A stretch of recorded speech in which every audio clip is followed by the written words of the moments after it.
오빠가 상주해야 될 거 아니야. 뭐? 알았어. 기다릴게. 그러나 아들은 계속 핑계를 대며 오지 않았습니다. 엄마, 그냥 우리끼리 장례식 치르자. 오빠는 끝까지 내가 이럴 줄 알았어. 남편의 장례식은 결국 아들 없이 진행되었습니다. 상주 자리는 텅 비어 있었고 그녀는 참다 못해 며느리에게 전화를 걸었습니다. 네 시애비가 죽었다는데 어떻게 너희들은 장례식에 올 생각도 안 하냐? 정우 어딨어? 정우 바꿔봐. 어머님, 저희 지금 엄청 바빠요. 아버님 장례식이 문제가 아니라 저희가 죽게 생겼다고요? 아시겠어요? 며느리는 그렇게 말하고 일방적으로 전화를 끊었습니다. 그녀는 마지막 기회를 준 것이었지만 결국 그 기회를 박찬 것은 아들 부부였습니다. 사연을 듣고 난 후 각자의 의견을 댓글로 남겨주시기 바랍니다. 사소한 댓글이라도 사연자분에게 큰 힘이 될 수 있습니다. 각색될 수 있고 사연자분의 입장에서 구성될 수 있습니다. 송미자 여사님과 남편은 희한한 인연으로 만났습니다. 중학교 동창이었던 그 둘은 각자 다른 삶을 살다가 결국 다시 만나게 되었습니다. 남편은 어릴 때부터 순박한 사람이었습니다. 인정이 많고 순수한 성격이라 친구가 많았지만 동시에 그런 성격을 이용하려는 나쁜 사람들도 적지 않았습니다. 중학교 시절 남편을 노골적으로 괴롭히려는 아이들이 있었고 그녀는 친구로서 그런 모습을 참을 수 없었습니다. 태정이, 너는 달란다고 다 주냐? 준호 알지? 그 자식이 너더러 뭐라고 하고 다니는 줄 알아? 호구란다. 호구. 애들이 다 너 호구로 알면 어쩌려고 그래? 그러냐, 뭐. 난 뭐라고 하고 다니든 상관없어. 있으면 나눠주고, 없으면 아니고 그런 거지. 괜찮아. 너, 나 걱정되는구나. 아이고, 답답하긴. 걱정은 무슨. 맘대로 해. 그게 내 거냐? 내 거지. 미자야, 넌 뭐 필요한 거 없어? 됐거든. 당시 남편의 집안 형편은 좋은 편이었습니다. 부모님도 선하고 좋은 분들이셨습니다. 반면 그녀의 집안은 형편이 좋지 못했습니다. 그녀의 아버지는 도박으로 있던 재산마저 날려버렸고 중학교를 졸업한 그녀를 돈을 받고 식모로 보내버렸습니다. 그녀는 어머니에 대한 기억이 희미했습니다. 그녀가 초등학교를 졸업하고 얼마 지나지 않은 어느 날 어머니는 옆 동네 잔치집에 일을 하러 간다고 말했습니다. 열밤만 자고 돌아올게. 그동안 잘 지내고 있어라. 어머니는 그렇게 말하며 집을 나섰습니다. 하지만 그날이 마지막이었습니다. 어머니는 돌아오지 않았고 가족은 그녀의 소식을 전혀 알 수 없었습니다. 처음에는 어머니가 약속을 지키지 않은 것에 화가 났던 그녀였지만 시간이 흐를수록 화는 불안과 슬픔으로 바뀌었습니다. 엄마가 왜 안 오지?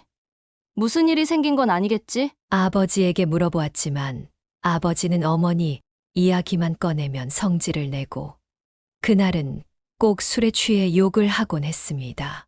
어머니가 없는 집은 점점 황폐해졌고 어머니가 하던 일들은 고스란히 그녀의 몫이 되었습니다. 그녀는 어린 나이에 동생들을 돌보는 책임을 떠안아야 했습니다. 어머니가 사라진 빈자리를 메우기 위해 모든 것을 스스로 해야 했습니다. 누나, 밥 줘, 배고파.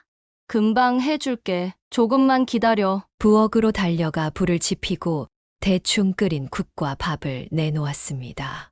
아직 어린 동생들이 숟가락질을 하며 밥을 먹는 모습을 지켜보는 그녀의 마음은 복잡했습니다.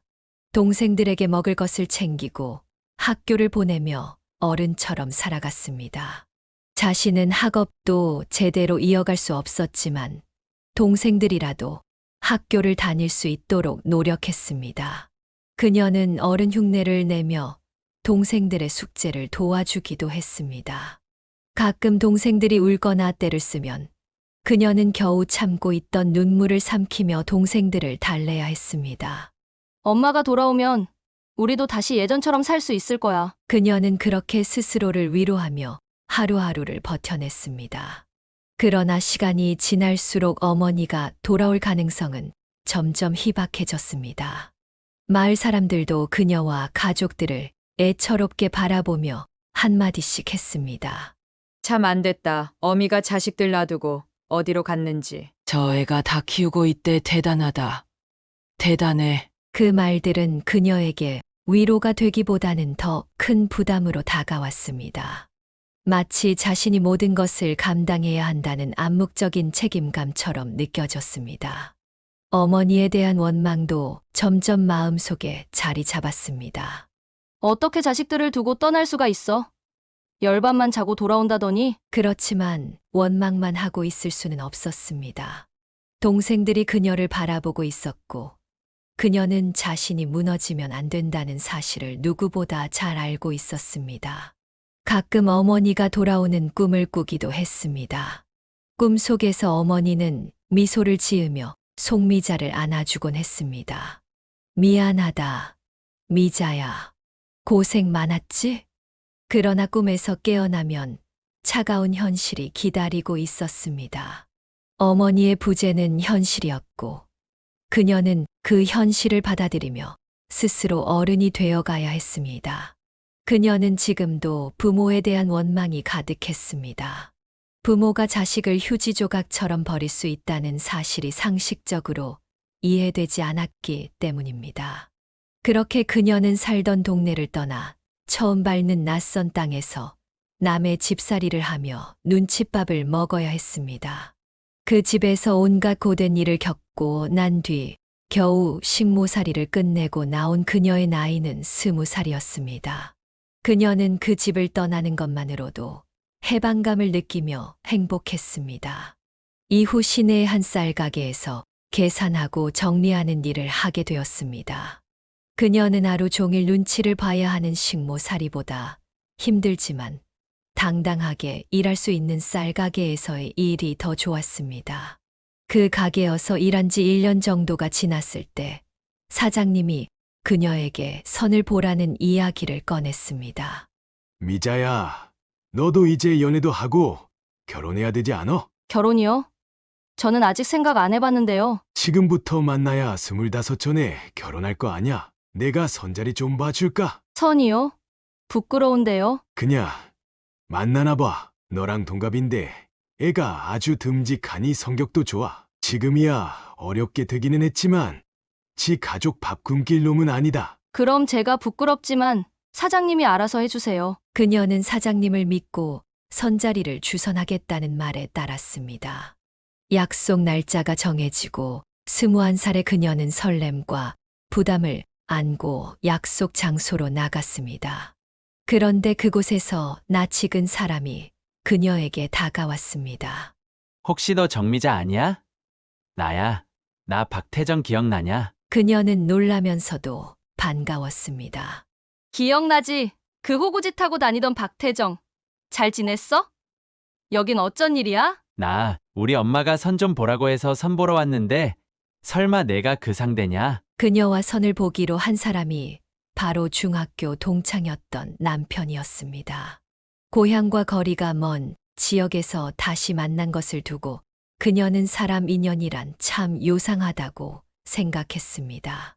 그들은 서로 지금까지 살아온 이야기를 나누며 편안한 시간을 보냈습니다. 남편도 그동안 쉽지 않은 삶을 살아왔습니다. 우리 아버지가 보증을 잘못 서는 바람에 재산 다 날리고 뿔뿔이 흩어져 살았어. 지금은 이 주변에서 탄광에서 석탄 캐는 일을 하고 있어. 남편은 일을 마치고 국밥집에서 밥을 먹다 쌀가게 사장님과 친분을 맺게 되었다고 말했습니다. 그녀는 그와의 이야기를 통해 각자의 고된 삶에도 불구하고 서로의 존재에 의지할 수 있음을 깨달았습니다. 그녀는 남편의 사정을 들으며 깊은 공감을 느꼈습니다. 그녀도 아버지로 인해 가족이 흩어진 경험이 있었기 때문이었습니다. 물론 남편의 아버지는 사람 좋은 성격 때문에 그런 일을 당했지만 그녀의 경우와는 차이가 있었습니다. 그녀는 자신의 사정을 남편에게 구구절절 이야기했습니다. 그때까지 그녀의 이야기를 들어줄 사람이 단 한 명도 없었기 때문이었습니다. 말을 하다 보니 그녀의 눈에서 눈물이 흘렀습니다. 그런 그녀를 남편은 다 이해한다는 듯이 휴지를 뜯어 건넸고 어깨를 토닥여 주었습니다. 너도 참 고생 많았다. 태정이 너도 고생 많았어. 그날 이후로 그녀와 남편은 서로 의지하며 지내게 되었습니다. 처음에는 친구로만 보였지만 시간이 지나며 점점 정이 들고 연애 감정이 생겼습니다. 그녀는 자신만 그런 줄 알고 억울했지만 알고 보니 남편도 그녀와 같은 마음이었습니다. 두 사람은 23살에 결혼했습니다. 결혼식은 특별한 것 없이 간소하게 치렀고 둘이 한복을 곱게 차려입고 사진관에서 사진 한 장을 찍는 것으로 마무리했습니다. 혼인신고를 하고 두 사람은 살림을 합쳐 살기 시작했습니다. 남편은 탄광에서 석탄을 캐는 일을 했고 그녀는 여전히 쌀가게에서 일을 했습니다. 형편은 여전히 넉넉하지 않았습니다.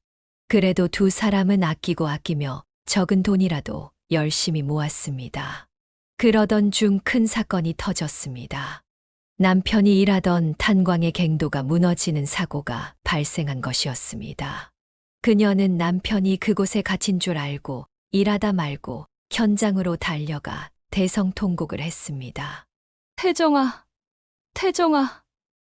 안 돼, 이렇게 가버리면 어떻게 다시 만났는데. 태정아, 안 돼. 한참을 울고 있던 그녀의 뒤에서 얼굴이 석탄으로 새까맣게 뒤덮인 남편이 나타났습니다.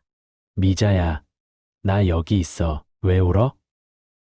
나 괜찮아. 남편은 그녀를 안심시키려 웃음을 보였고 검은 얼굴 사이로 보이는 하얀 치아가 눈에 띄었습니다. 그녀는 그런 남편을 끌어안고 펑펑 울었습니다. 이제 당장 그만둬. 이게 몇 번째야? 지난번에는 사람들도 많이 죽었잖아, 태정아. 탄광 일을 그만둬. 나 불안해서 못 살겠어. 갑자기 관두면 사람들한테 민폐야 뭐 할 일이라도 정하고 그만두던지 해야지 미자야. 내 걱정 말어. 나 송금 봐봐라. 생명선이 이렇게 길다. 남편은 이런 와중에도 실없는 농담을 했지만 그녀는 항상 불안했습니다.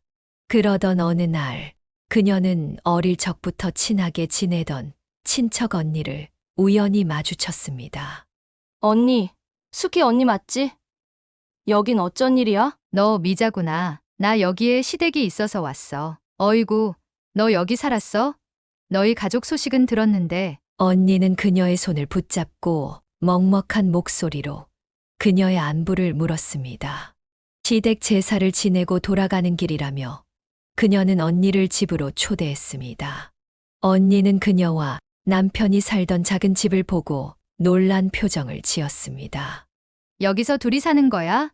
화장실은? 화장실은 저쪽에 500m 정도 가면 공동 화장실이 있어. 이런 데서 어떻게 사냐, 미자야. 언니는 서울에서 잘 살고 있다고 했습니다. 친구도 많고 생활도 안정적이라는 언니의 이야기는 그녀에게 전혀 다른 세계처럼 들렸습니다. 그러던 중 언니가 그녀에게 뜻밖의 제안을 했습니다. 미자야, 너 서울 와서 살래? 서울? 아, 무서워. 서울은 눈 뜨고 코 베어간다는 데 아니야? 아니야, 서울이 기회의 땅이야. 동대문 쪽에 내가 아는 사람이 포목상을 하는데 이번에 그 가게를 처분하고 시골로 내려간대. 싸게 나온다고 하니 너 한번 해볼래? 포목상? 그래, 거긴 이미 오래된 곳이라 거래처도 많아. 가서 일하다 보면 금방 익힐 수 있을 거야. 내가 욕심 같아서 찜해 두긴 했는데 네가 하면 딱 좋겠다. 언니의 제안은 그녀에게 인생의 첫 번째 기회처럼 느껴졌습니다. 언니, 그럼 내가 남편이랑 상의해서 꼭 할게. 상의할 것도 없어. 다들 눈독 들이고 있어. 얼른 결정해서 나한테 연락 줘. 고마워, 언니. 고맙긴 뭐가. 너 사는 거 보니까 내가 더 마음이 아프더라. 언니가 떠난 후 그녀는 남편이 퇴근할 시간을 기다리며 이 좋은 소식을 전하고 싶어 했습니다. 그런데 퇴근 시간이 되었음에도 태정은 집에 돌아오지 않았습니다. 그녀가 불안해하며 기다리던 찰나 문이 열리고 남편이 들어왔습니다. 왜 이렇게 늦었어? 어머, 이 갓난아기는 뭐야? 남편의 품 안에서 갓난아기가 잠들어 있었습니다. 그녀는 그 모습을 보고 깜짝 놀랐습니다. 우리 사무실 앞에 이 아이가 놓여 있더라고. 아마 누가 내다 버린 것 같아. 아, 근데 그걸 왜 집으로 데리고 와? 어디 고아원이라도 맡겨야지. 목이 찢어지게 울던 애가 나를 보더니 눈물을 딱 멈추고 갸르르 웃는 거야. 그런데 어떻게 다른 데다 보내? 미자야, 우리가 이 애 키우자. 남편의 성격상 그럴 만도 했지만 그녀는 당장 아이를 기를 여력이 없다고 생각해 반대했습니다. 그러나 남편이 무릎까지 꿇고 빌자 어쩔 줄 몰라 했습니다. 그러던 중 아기가 깨어 울기 시작했습니다. 그녀는 분유와 분유통을 사와서 삶고 바로 아기에게 분유를 먹였습니다. 살겠다고 열심히 분유병을 붙잡고 먹는 아이를 보며 그녀의 마음도 짠해졌습니다. 남편이 어디서 낳아온 아이가 아닌가 하는 의심은 조금도 들지 않았습니다. 그럴 사람이 아니었기 때문이었습니다. 그렇게 하루, 이틀 시간이 흘렀고 결국 그녀와 남편 모두 아기에게 정이 들어 어디로 보낼 수가 없게 되었습니다. 그 즈음 그녀는 아기를 돌보느라 잊고 있던 이야기를 남편에게 꺼냈습니다. 여보, 우리 서울로 가자. 서울? 웬 갑자기 서울이야? 남편이 당황했지만 그녀는 차분히 설명했습니다. 남편은 한참 고민하더니 쉽게 결정을 내리지 못했습니다. 그러자 그녀가 쐐기를 박았습니다.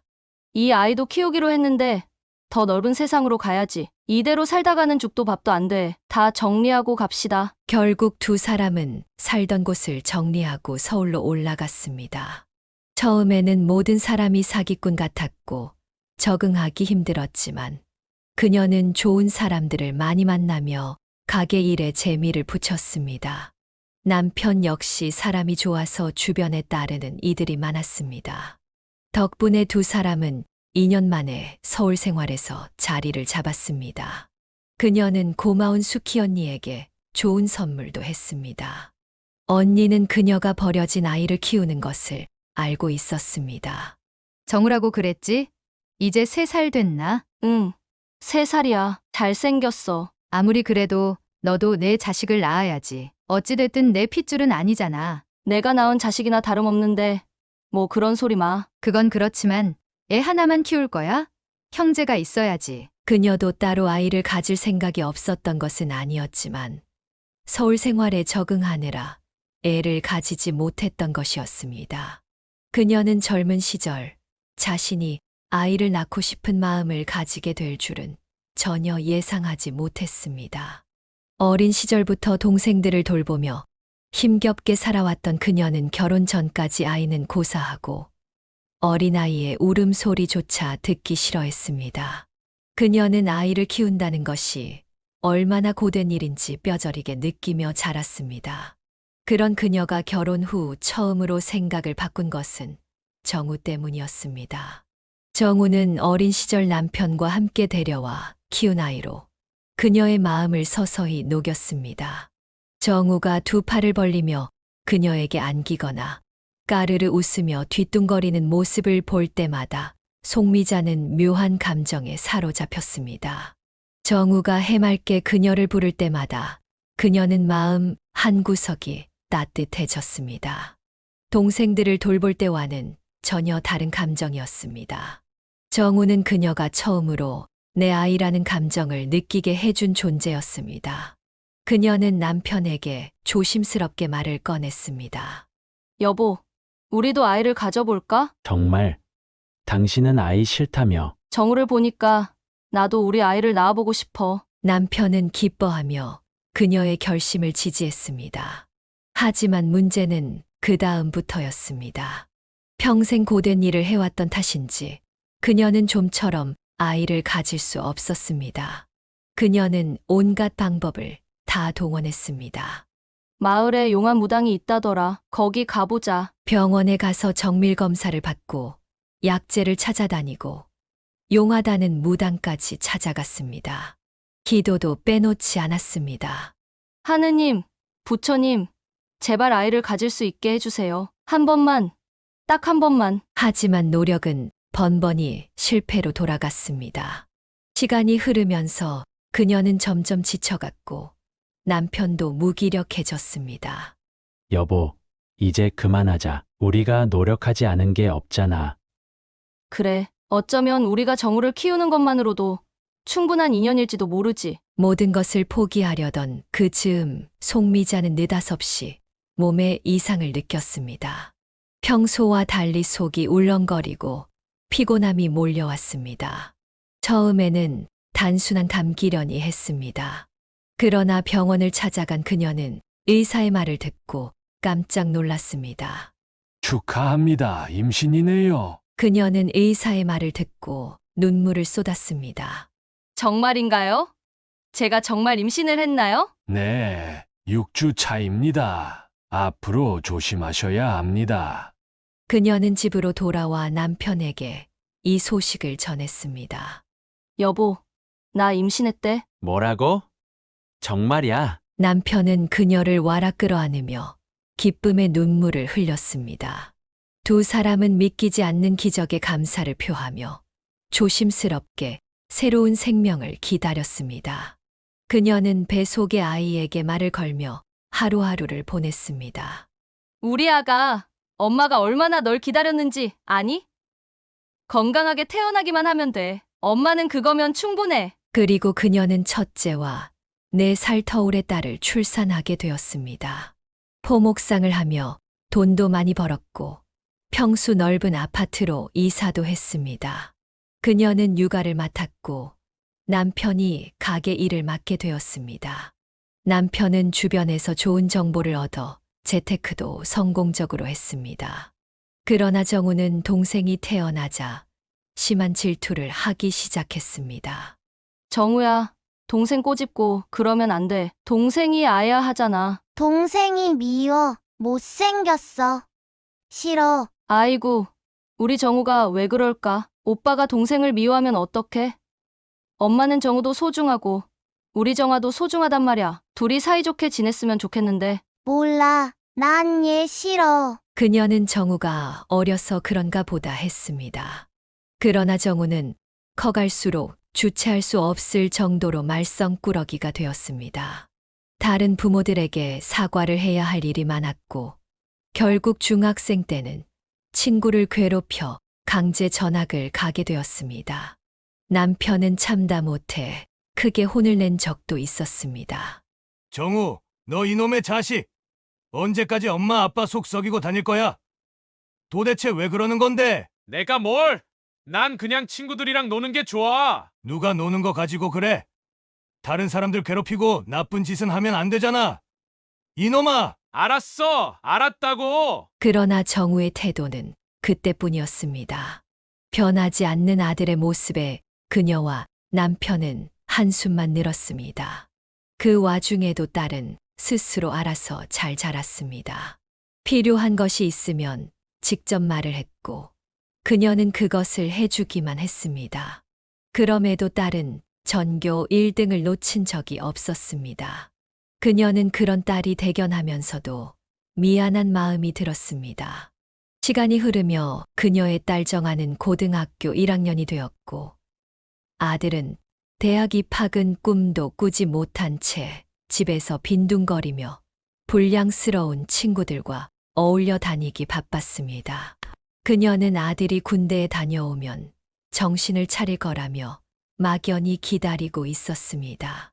하지만 군 입대를 2달 앞둔 어느 날 아들이 배가 불룩한 여자아이를 데리고 왔습니다. 엄마, 인사해. 내 여자친구야. 얘 임신했어. 5개월이래. 나 입대 전에 결혼하려고. 아들이 아무렇지도 않게 이야기를 하는데 그녀는 기가 막혀 말문이 막혔습니다. 어머니, 안녕하세요. 저는 이영주예요. 올해 20살이고요. 오빠 집 엄청 좋다.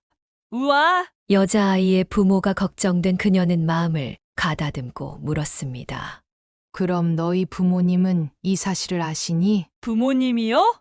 저 부모님 없어요. 고아예요. 고아라는 말에 그녀의 머리가 지끈지끈 아파왔습니다. 순간 송미자의 마음속에 복잡한 감정들이 뒤엉켰습니다. 고아라는 말이 그녀를 오래된 기억 속으로 데려갔습니다. 어머니가 떠났던 어린 시절의 자신이 겹쳐 보였기 때문입니다. 이렇게 대책 없이 임신을 했다고? 한심하고 무책임하다. 그런데 얼마나 외롭고 힘들었을까? 그녀는 여자아이의 배를 보며 자신의 어린 시절을 떠올렸습니다. 어머니가 떠난 뒤 동생들을 돌보며 살아야 했던 고된 날들. 누구에게도 기댈 수 없었던 외로움. 영주의 모습에서 과거의 자신을 보며 그녀의 마음은 더욱 복잡해졌습니다. 한편으로는 대책 없이 임신한 두 사람이 한심하게 느껴졌지만 다른 한편으로는 여자아이를 향한 측은한 감정이 그녀를 사로잡았습니다. 그녀는 말없이 두 사람을 바라보며 잠시 생각에 잠겼습니다. 아들은 아무렇지 않게 여자아이를 손을 잡고 방으로 데려갔습니다. 마치 이 상황이 당연한 듯 둘은 송미자 앞에서 문을 닫고 방 안으로 들어가 버렸습니다. 며칠 뒤 며느리와 아들의 결혼 이야기가 구체화되었습니다. 그녀는 영주와 마주 앉아 이야기를 나누며 한편으로는 안타까움과 한편으로는 걱정을 느꼈습니다. 영주야, 결혼하면 많이 힘들 거야. 너희 둘 다 아직 어리고 책임져야 할 것도 많아. 네, 어머님. 저도 알아요. 저 정우 오빠랑 아이랑 잘 살아보고 싶어요. 자신 있어요. 어머님한테도 당연히 잘할 거고요. 그날 이후 영주는 대놓고 아들 방에서 함께 지내기 시작했고 그녀와 남편은 골머리를 앓았습니다. 아휴, 저놈이 정말 하다하다. 군대 갔다 오면 정신 차릴 줄 알았더니 그 전에 일을 치고 말았네. 결혼시켜야지 뭐. 지가 저지른 일은 책임져야지. 남편의 말처럼 그게 맞는 것이었습니다.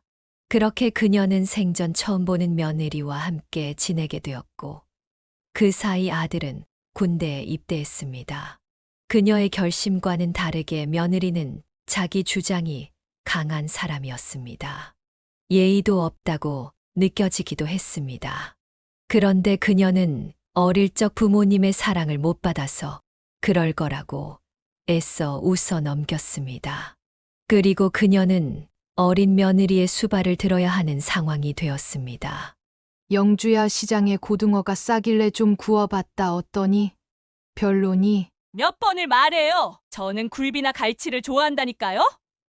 아무튼 전 안 먹을 거니까 버리든 누굴 주든 알아서 처리해요. 이 아까운 걸 왜 버리냐? 우리 정아가 좋아하잖니. 너는 굴비 구워줄게. 저 고등어 냄새만 맡아도 토할 것 같다고요. 저 임산부예요. 배려 좀 해주세요. 제발.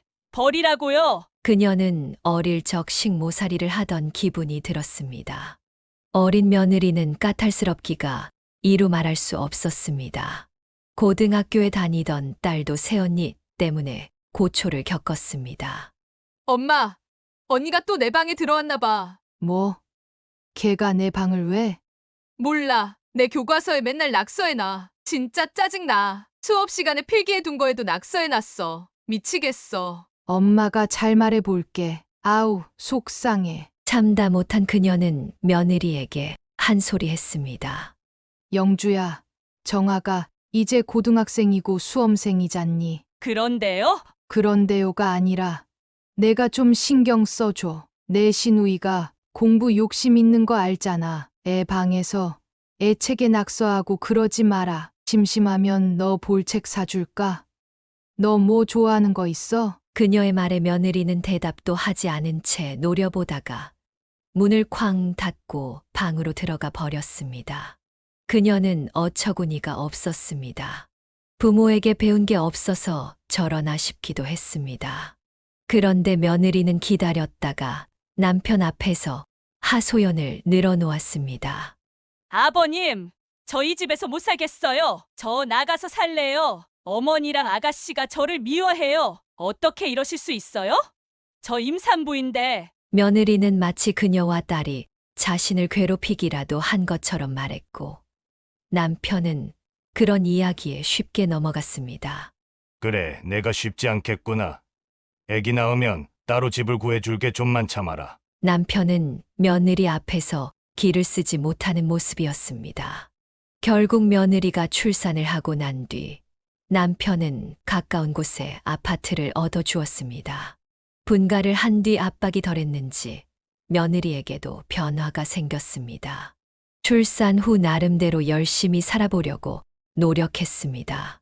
앞으로의 삶을 계획하고 스스로 무언가를 해내고 싶어 하는 의지를 보였습니다. 그러던 어느 날 그녀는 시아버지에게 조심스럽게 말을 꺼냈습니다. 아버님, 제가 카페를 하나 차려보고 싶어요. 요즘 카페 창업이 유행이잖아요. 저도 열심히 해서 성공해보고 싶어요. 남편은 처음엔 난색을 표했습니다. 카페라 좋은 생각이긴 한데 그게 그렇게 쉬운 일이 아니란다. 창업에는 돈도 많이 들고 실패할 위험도 커. 그렇게 하고 싶으면 일단 먼저 카페에서 일을 해보고 난 뒤 차리는 건 어떠냐? 알아요. 그런데 저는 정말 진지하게 생각했어요. 아버님, 저도 이제 저만의 길을 만들어 가고 싶어요. 그리고 남 밑에서 일하는 거랑 직접 하는 거랑은 다르죠? 시간 낭비예요. 며느리는 간절한 눈빛으로 계속 설득했습니다. 송 여사님 역시 옆에서 그 대화를 들으며 복잡한 마음이 들었습니다. 며느리는 모아둔 돈이 전혀 없었습니다. 그 때문에 시아버지에게 사업 자금을 요청했습니다. 아버님, 제가 돈이 없어서 그런데 조금만 도와주세요. 정말 열심히 할게요. 이건 제가 아버님께 처음이자 마지막으로 부탁드리는 거예요. 남편은 고민에 빠졌습니다. 며느리의 간절한 설득이 계속되자 결국 사업 자금을 지원해 주기로 결정했습니다. 좋다. 내가 그렇게 원하니 이번 한 번만 믿어보마. 하지만 이 돈은 가벼운 돈이 아니다. 정말 열심히 해야 한다. 감사합니다, 아버님. 절대 실망시키지 않을게요. 그렇게 며느리는 희망찬 마음으로 카페를 오픈했습니다. 개업 날에는 가족도 초대해 응원을 보냈습니다. 송미자도 마음 한구석에 불안감이 있었지만 며느리를 응원해 주기로 했습니다. 하지만 현실은 녹록지 않았습니다.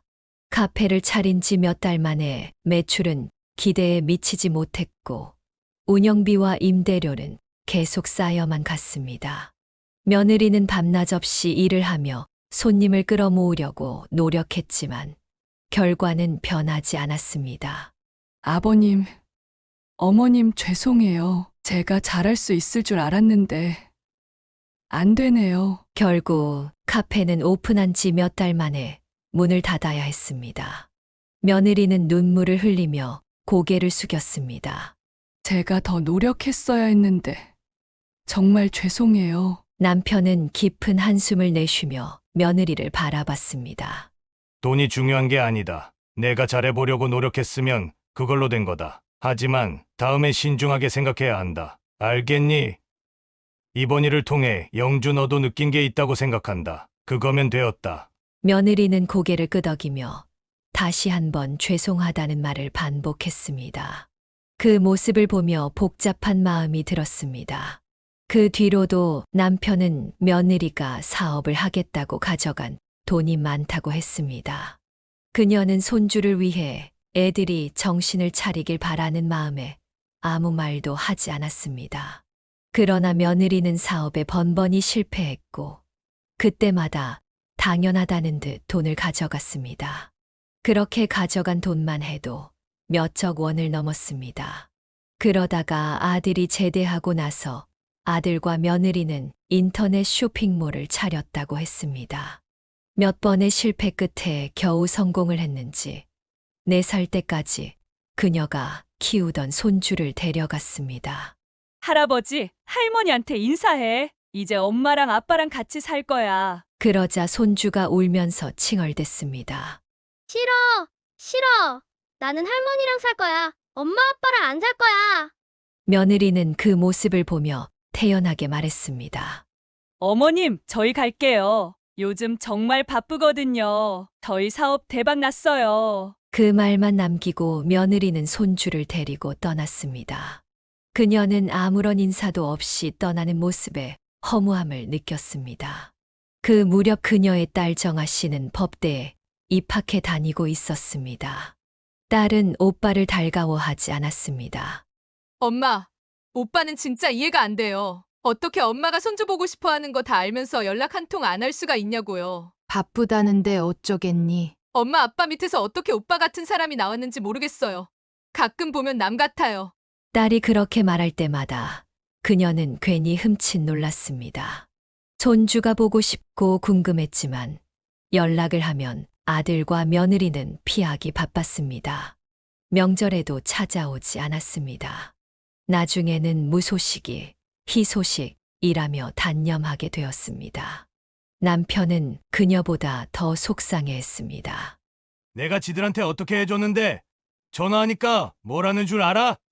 뭐래? 귀찮게 하지 말래. 그게 지 애비한테 할 소리냐고. 아휴, 이제 연락하지 말어. 괜히 속만 상하니까 잘 살면 됐지 뭐. 그래. 언젠가는 철들 날이 오겠지. 그렇게 세월이 흘렀고 딸은 사법시험에 합격해 변호사가 되었습니다. 딸이 자리를 잡자 그녀와 남편은 서울 생활을 정리하고 조용한 시골로 내려가 살기로 결정했습니다. 포목상을 정리한 뒤 여행에서 봐둔 전원주택을 계약해 이사 준비를 하고 있었습니다. 그러던 중 남편이 짐을 싸다가 갑자기 주저앉았습니다. 허리가 아프다며 일어나지 못하더니 다리의 힘이 풀려 움직일 수 없었습니다. 당황한 그녀는 아들에게 전화를 걸었습니다. 정우야, 네 아빠가 쓰러졌다. 어딨니? 와서 아빠 좀 부축해서 병원에 같이 가자. 엄마, 그런 일이 있으면 119에 전화해야죠. 저한테 전화하면 어떡해요?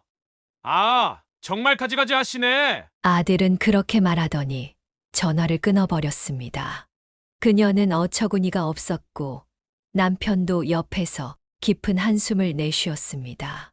결국 그녀는 119에 전화를 걸어 남편과 응급실로 향했습니다. 처음에는 허리디스크겠거니 하며 별다른 걱정을 하지 않았습니다. 하지만 의사는 정밀 검사를 권했습니다.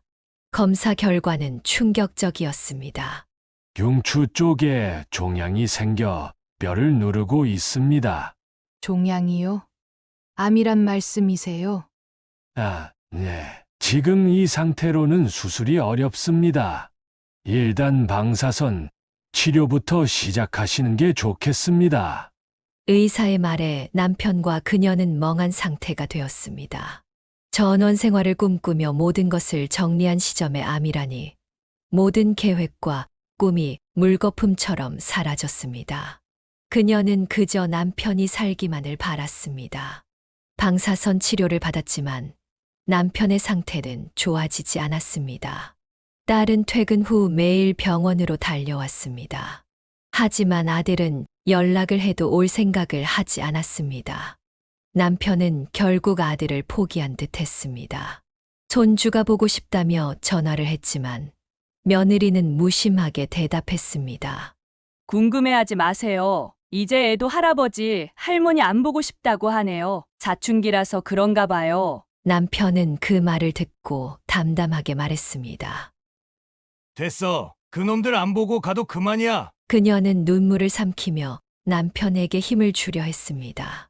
어딜 가긴 가요. 당신 나랑 시골 가서 살아야지. 미안해, 여보. 아빠 치료 열심히 받으면 다 나을 테니까 걱정 말아요. 엄마도 아빠도 나쁜 생각하지 마세요. 지쳐있던 그녀와 남편은 딸의 말에 조금이나마 힘을 얻었습니다. 딸은 어느 날 그녀를 따로 불러내 아들에 대한 이야기를 꺼냈습니다. 엄마, 오빠 지금 하는 사업 완전 망하고 있나 보더라. 뭐, 그 잘난 사업이 왜 망한다니? 다른 회사 디자인을 그대로 베껴서 특허권을 침해했다고 하던데? 그래서 난리인가 보더라. 쇼핑몰 고객들이 신고하고 환불 요청한다고. 나도 선배 변호사한테 들었어. 그래, 그렇게 일하느라 바쁘다고 유난 떨더니 참 잘 됐다. 딸의 말은 그렇게 했지만 그녀는 마음속에서 아들에 대한 애틋함이 여전히 남아있어 걱정을 떨칠 수 없었습니다. 한편 남편의 상태는 점점 악화되었습니다. 그녀는 아들과 며느리에게 남편의 마지막 인사를 부탁했지만 그들은 건성으로 대답만 하고 끝내 오지 않았습니다. 어느 날 남편은 혼자서 아는 변호사를 병원으로 불렀습니다. 딸과 그녀도 함께한 자리에서 남편은 힘든 몸을 일으켜 유언을 남겼습니다. 직접 글로 쓰고 녹음까지 했습니다. 그동안 숨겨와서 미안하다. 우리 딸, 네 오빠 아니? 그놈 자식이 그렇게 망나니 짓을 하고 다니는데도 너는 혼자서 잘 커줘서 얼마나 고마운지 몰라. 딸은 목 놓아 울었습니다. 평생 오빠라고 생각했던 사람이 친오빠가 아니라는 사실에 적잖이 놀란 모습이었습니다. 아빠, 딸은 말을 잇지 못하고 눈물을 흘렸습니다.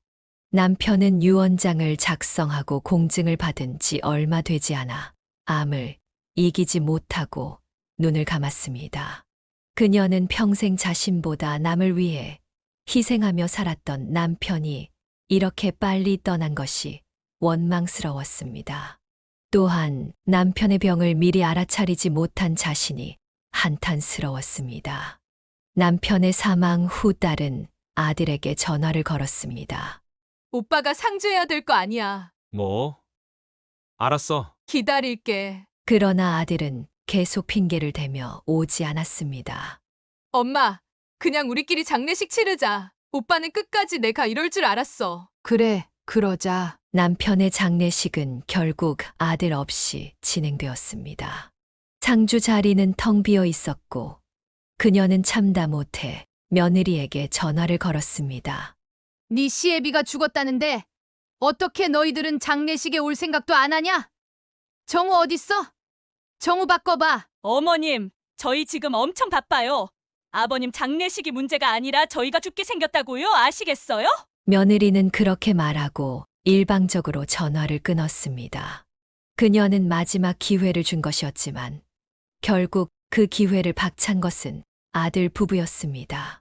장례식은 딸의 예비 사위인 동료, 변호사가 대신 상주 역할을 맡아주며 마무리되었습니다. 장례식을 끝내고 남편을 장지에 모신 후 그녀는 집으로 돌아와 한동안 시름시름 앓았습니다. 평생을 함께하며 의지했던 든든한 남편이 하늘나라로 갔다는 사실이 믿기지 않았습니다. 남편에 대한 그리움이 커질수록 아들에 대한 원망도 커져갔습니다. 그러던 어느 날 그녀는 딸에게 결심을 전했습니다.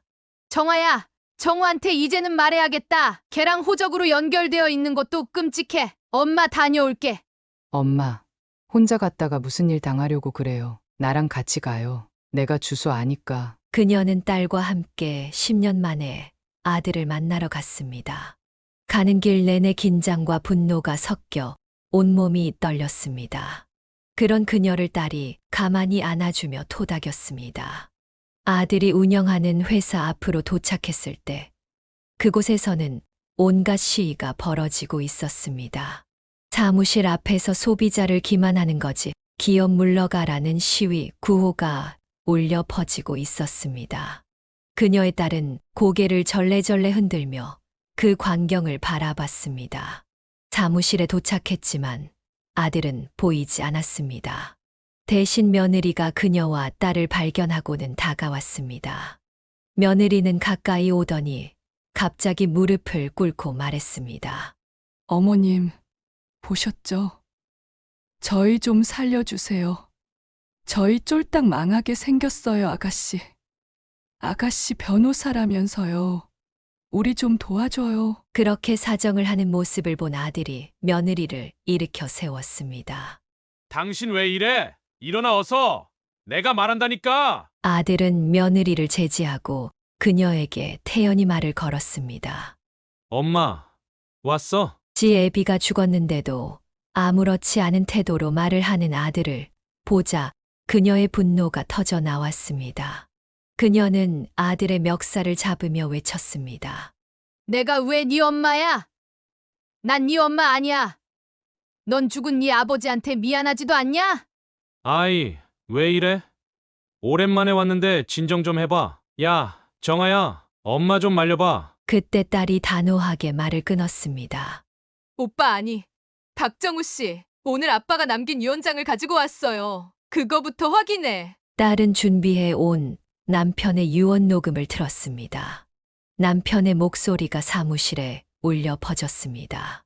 박정우, 넌 내 아들이 아니다. 네가 내 장례식에 오기만 했어도 네 아들을 봐서라도 내가 가진 재산의 일부를 남겼을 거다. 그런데 넌 끝내 오지 않았다. 안 봐도 훤하다. 평생 속만 썩이더니 이놈아, 넌 내 자식이 아니다. 너랑 나랑 피 한 방울 안 섞였다. 물론 네 엄마랑도 아니다. 너한테 남길 재산은 한 푼도 없다. 넌 내 호적에서 파낼 거야. 그렇게 알아라. 유언이 끝날 때까지 남편의 목소리에는 분노와 원망이 가득했습니다. 아들은 멍한 얼굴로 되물었습니다. 이게 무슨 말이야? 내가 아빠 아들이 아니라니? 엄마, 내가 아무리 잘못했어도 이건 장난이 너무 지나친 거 아니야? 그 말에 딸이 참지 못하고 화를 내며 소리쳤습니다. 박정우 씨, 친자 확인하고 친자무 소송할 겁니다. 아시겠어요? 딸은 차분하게 말을 마치고 힘없이 바닥에 주저앉아 있던 그녀를 부축해 일으키며 그곳을 빠져나가려고 했습니다. 그러자 이제야 상황을 이해했는지 아들과 며느리가 다급하게 앞을 가로막았습니다. 어머니, 아가씨, 이렇게 가시면 어떡해요? 저희도 장례식에 가려고 했어요. 정말이에요. 그래요, 엄마. 나 아빠 아들이니까 아빠 재산 받을 권리 있어. 힘들어 죽겠는데 왜 이러는 거야? 죄송해요. 정말 죄송합니다. 그들의 말에 그녀는 코웃음을 쳤습니다. 이제야 죄송하다고? 진심으로 죄송하긴 하냐? 돈이 아쉬운 거 아니야? 우린 너한테 할 만큼 했다. 이게 다 인과응보야. 내가 장례식에 오라고 연락까지 했건만 됐다. 일 없어. 그녀는 소리를 치고 딸과 함께 사무실을 빠져나왔습니다. 이후 딸이 일하는 로펌에 찾아가 친자 확인 소송을 걸었습니다. 남편이 남긴 DNA, 그녀의 DNA, 그리고 아들의 DNA를 통해 검사를 진행한 결과 아들이 둘의 친자가 아님이 확인되었습니다. 이어 친생자 관계 부존재 확인 소송이 진행되었습니다. 소송 중 아들과 며느리의 사업은 완전히 무너졌습니다. 그러고 나자 아들은 그녀에게 평생 하지 않던 연락을 해대며 애걸복걸했습니다. 엄마, 정말 죄송해요. 진심이에요. 한 번만 만나주세요. 앞으로 평생 못했던 효도 다 할게요. 제발 저희 좀 살려주세요. 그녀는 마음이 약해지려 했지만 남편의 유언장을 떠올리며 결심을 다잡았습니다. 소송이 길어지는 동안 그녀는 아들과 며느리의 추악한 모습을 여러 번 마주해야 했습니다. 그들은 어떻게든 재산을 상속받으려 거짓말을 일삼았습니다. 저는 어머니에게 차별받았어요. 학대도 당했어요. 하지만 그런 증거는 어디에도 없었습니다. 그녀는 끝까지 싸웠고 결국 법원은 아들의 친생자 관계 부존재와 상속 배제 판결을 내렸습니다. 판결 이후에도 아들과 며느리는 계속 항소했지만 결국 모든 소송은 그녀의 승리로 마무리되었습니다. 그녀의 딸도 오빠의 행태에 지쳤는지 혀를 찼습니다. 엄마, 저 인간은 진짜 악질이야. 아빠가 돌아가시기 전에 저 인간이 어떻게 나올지 다 알아보셨나 봐. 그러니까 그런 유언을 남기셨지. 만약 그 유언이 없었으면 어떻게 됐을지 상상도 안 가. 그녀는 딸의 말에 고개를 끄덕였습니다. 아들은 소송이 끝날 때까지 항소를 반복했지만 결국 아무 소용이 없었습니다. 마지막 판결이 나던 날, 아들과 며느리는 그녀가 4살 때까지 키웠던 손주를 데리고 와 돈을 요구했습니다. 어머니, 얘가 이제 중학생이에요. 많이 컸죠? 저희 좀 살려주세요. 저희 다시 시작할 수 있게 조금만 도와주세요. 네. 아이 잘 키워주셔서 정말 감사해요. 마지막으로 딱 한 번만 부탁드릴게요. 그 말을 듣고 그녀는 참을 수 없다는 듯 소리를 질렀습니다. 애를 앞세워서 이게 할 짓이야? 내가 이 애 잘 커서 대학 들어가면 그때 등록금은 어떻게든 마련해 주마. 하지만 너희 앞길은 너희들이 알아서 개척해. 가증스러운 것들 같으니. 중학생이 된 손주는 그녀에 대한 기억이 전혀 남아있지 않았는지 대면대면하게 굴었습니다. 그녀는 그저 아이가 잘 자라주기를 바랄 뿐이었습니다. 소송이 마무리된 후 딸은 동료, 변호사와 결혼했습니다. 그녀는 시골로 내려가 홀로 살겠다고 했지만 딸이 극구 반대했습니다.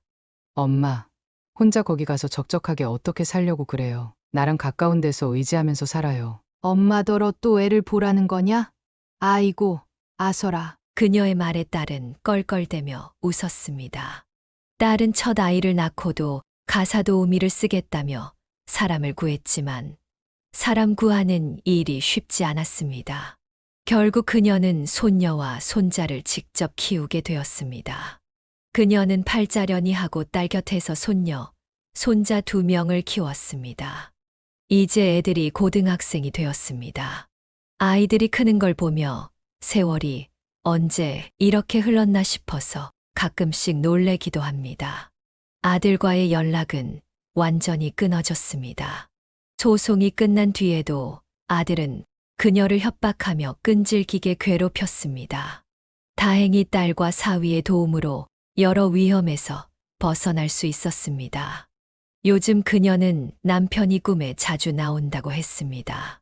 죽기 전에 깡마르고 힘없던 모습이 아니라 젊을 때처럼 건강한 모습으로 좋은 양복을 입고 나타나요. 저한테 고생 많았다고, 잘 살아서 보기 좋다고 말하고 가죠. 남편의 꿈을 꾸고 나면 그립지만 그곳에서 잘 지내는 것 같아 안심이 된다고 했습니다.